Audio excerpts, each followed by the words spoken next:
ஸ்ரீ குருப்பியோ நம. ஸ்ரீ மகாபிரிவாச்சரணம்.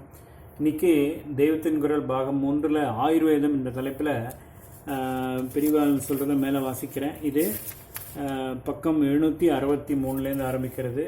இது கடைசி பகுதி இந்த ஆயுர்வேத தலைப்பில். ஆயுர்வேதம் ஆயுள் பெறட்டும். இப்பொழுது நம் நிலைமை எப்படி ஹீனமாக இருக்கிறது என்றால், நான் சொல்கிறேனே என்று நீங்கள் இத்தனை பேரும் ஆயுர்வேத வைத்தியம் பார்த்துக்கொள்வது என்று ஆரம்பித்தால் இத்தனை பேரையும் ட்ரீட் பண்ண வைத்தியர்களே கிடைக்க மாட்டார்கள். மெடிக்கல் டிகிரி என்றாலே இங்கிலீஷ் வைத்திய படிப்பு தான் என்று வைத்து பாடத்திட்டத்தில் ஆயுர்வேதத்துக்கு இடமே தராமல் நெடுங்காலம் நடந்துவிட்டது தான் இதற்கு காரணம். சுமார் 50 வருஷத்துக்கு முன் நிலைமை கொஞ்சம் மாறும் என்று நம்பிக்கை ஏற்பட்டது. அப்பொழுது சென்னை மாகாணத்தில் ஜஸ்டிஸ் கட்சி ஆட்சி உண்டாயிற்று. அவர்கள் ஒரு பக்கம் காங்கிரசின் சுதந்திர போராட்டத்தை ஆதரிக்காமல் இருந்தார்கள், இன்னொரு பக்கம் எல்லா துறைகளிலும் பிராமின் டாமினேஷன் ஏற்பட்டுவிட்டது. இதை குறைக்க வேண்டும் என்ற கொள்கையுடையவர்களாக இருந்தார்கள். இப்படி இருந்தாலும் அவர்களிலும் புத்திமான்கள், விஷயங்களை சீர்தூக்கி பார்த்து நிதானமாக காரியம் செய்கிறவர்கள் இருந்தார்கள். அவர்களில் பனக்கால் ராஜா ஒருத்தர். மாம்பலத்தில் இருக்கிற பார்க் அவர் பேரிலே ஏற்பட்டது தான். தியாகராஜ நகர் என்று மாம்பலத்தை சொல்கிறது கூட ஜஸ்டிஸ் பார்ட்டியை சேர்ந்த PT தியாகராஜ செட்டி என்பவர் பெயரில்தான். பனகல் ராஜா மந்திரியானுடன் மற்ற விஷயங்கள் ஒரு பக்கம் இருந்தாலும் வெள்ளைக்காரனிடமிருந்து சுதேச ஜனங்களான நம்மிடம் கொஞ்சம் அரசாங்க பொறுப்பு வந்திருக்கிறது. எனவே சுதேசியமாக ஏதாவது பண்ண வேண்டும் என்று நினைத்தார்.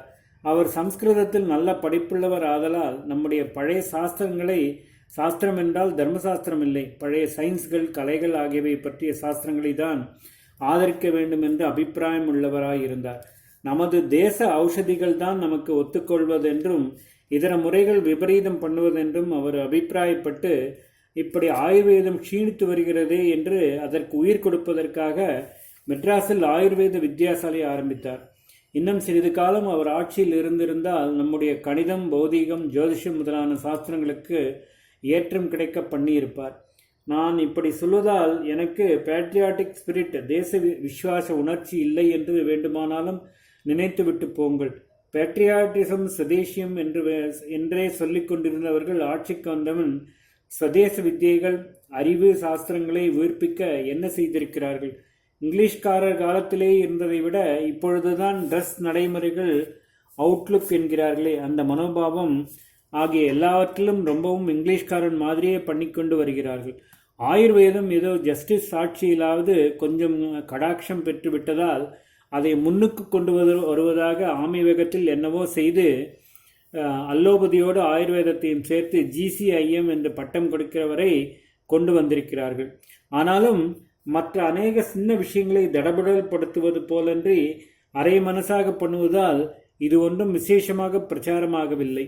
ஜனங்களுக்கும் நிஜமான ஸ்வதேச பற்று இல்லாததில் பனகல் ராஜா ஸ்வல்பமாக ஆரம்பித்தது நாமே ராஜாங்க உரிமை பெற்றவுடனே எவ்விதம் பிரகாசம் அடைந்திருக்க வேண்டுமோ அப்படி ஆகவில்லை.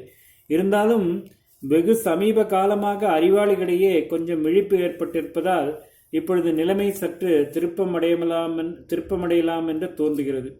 3 காரணங்களுக்காக ஆயுர்வேதத்தை ஆதரிக்கலாம். 1, இதில் அனாச்சாரம் ரொம்பவும் குறைவு. 2, நம் தேச சீதோஷ்ணம், நம் ஜனங்களின் தேகவாக்கு ஆகியவற்றுக்கு என்றே ஏற்பட்டதாதலால் வேண்டாத விளைவுகளை உண்டாக்காமல் இருப்பது. 3, செலவும் குறைத்தில். இது முக்கியமான காரணம். இன்னொன்று கூட, வாய்க்கே ஆரோக்கியமாயிருக்கும் ஓமம், திப்பிலி மாதிரியான சரக்குகளும் அநேக மூலிகைகளும் ஒரு தனி ருசி, மனம், விளக்கெண்ணெய் மாதிரி வயிற்றை புரட்டுவது, நிலவேம்பு மாதிரி கசப்பாக கசப்பதெல்லாம் கூட அநேக அந்நிய பதார்த்தங்கள் இருக்கிற துர்வாடை கிடையாது. ஆதியில் ரண சிகிச்சை தெரியாமல் இருந்த வெளிதேசங்களுக்கு நம்மிடமிருந்தே அது போயிருக்க, அப்படி ஆயுர்வேதத்தில் ரண சிகிச்சை கூட உண்டா என்று நாமே கேட்கிற அளவுக்கு போனது போல எல்லா பழைய அறிவு சாஸ்திரங்களையும் நாம் கோட்டை விட்டால் சுதேசி ராஜாங்கம் என்று சந்தோஷப்படுவதற்கு எதுவும் இல்லாமல் போகும். ட்ரைபல் டான்ஸ், ஆதிவாசிகளின் நடனத்தை அந்நிய தேச பிரமுகர்கள் வரும்போது ஆடி காட்டிவிட்டால் இதுதான் சுதேசி கலாச்சாரத்தை காப்பாற்றி கொடுப்பது என்று ஆகியிருக்கிறது. மெடிக்கல் சயின்ஸுக்கு உரிய பூர்ண லட்சணத்தோடு தேகத்தின் தன்மை, வியாதிகளின் தன்மை, அவை எப்படி ஏற்படுகின்றன, ஏற்படாமலே எப்படி தடுப்பது, ஏற்பட்டு விட்டால் அப்புறம் எப்படி குணப்படுத்துவது, மருந்து சரக்குகளின் தன்மை என்ன என்றெல்லாம் தீர்க்கமாய் அலசி உண்டான நம் ஆயுர்வேதம் அவசியம் ரட்சிக்கப்பட வேண்டியதாகும். தேக ரட்சையை தருகிற அந்த சாஸ்திரத்துக்கே வியாதி பிடித்து மெலிய வைக்கக்கூடாது. மெடிக்கல் சயின்ஸாக பூரண ரூபத்தில் இருப்பதோடு மட்டுமின்றி மற்ற சயின்ஸ்களையும் இதில் கலந்திருப்பதை உத்தேசித்தும், இத்தனை சயின்ஸ்கள் இருந்த போதிலும் சயின்ஸ் என்றால் சமயாச்சாரத்துக்கு விரோதமாகத்தான் போக வேண்டும் என்றில்லாமல் நம் ஆச்சாரத்துக்கு ஏற்றதாகவும் ஆயுர்வேதம் இருப்பதால் அதற்கே ஆயுர்வேதியை நாம் உண்டாக்கி தர வேண்டும். நோயற்ற வாழ்வே குறைவற்ற செல்வம், சுவரை வைத்துதான் சித்திரம் எழுத வேண்டும் என்று பழமொழிகள் ஆரோக்கியமாக இருக்க வேண்டியதன் அவசியத்தை சொல்கிறவையே. கிராம வாழ்க்கையின் சுகாதாரமான காற்றோட்டமும் எளிமையும் அனுஷ்டானங்களும் போய் நகர வாழ்க்கையின் பலவித நெரிசல்கள் ஏற்பட்ட பின் வியாதிகள் அபரிமிதமாக பெருகி வருகின்றன. வைத்தியத்தோடு ஈஸ்வரனை பிரார்த்தித்து தான் சரி செய்யணும். தெய்வ சம்பந்தமான பாராயண நூல்கள் பலவற்றிலும் பலஸ்ருதியில் ரோகார்த்தி முச்சதே ரோகாத் என்பது போல ரோக நிவர்த்தியை ஒரு பலனாக சொல்லியிருப்பதால் மதரட்சணைக்காகவே தேகரட்சணையும் நம் நிலையில் அவசியம்தான் என்று தெரிகிறது. நம்முடைய கலாச்சாரத்தோடு ஒட்டிப்போகிற நம்முடைய பிராச்சீன வைத்திய சாஸ்திரப்படியே இந்த ரட்சணையை பெற்று எல்லோரும் சௌக்கியமாக வாழ வேண்டும். ஓம் ஸ்ரீ குருப்யோ நமஹ. ஸ்ரீ மகாபரிவாஜனம் மகாபரிவாஜனம் மகாபரிவாஜனம்.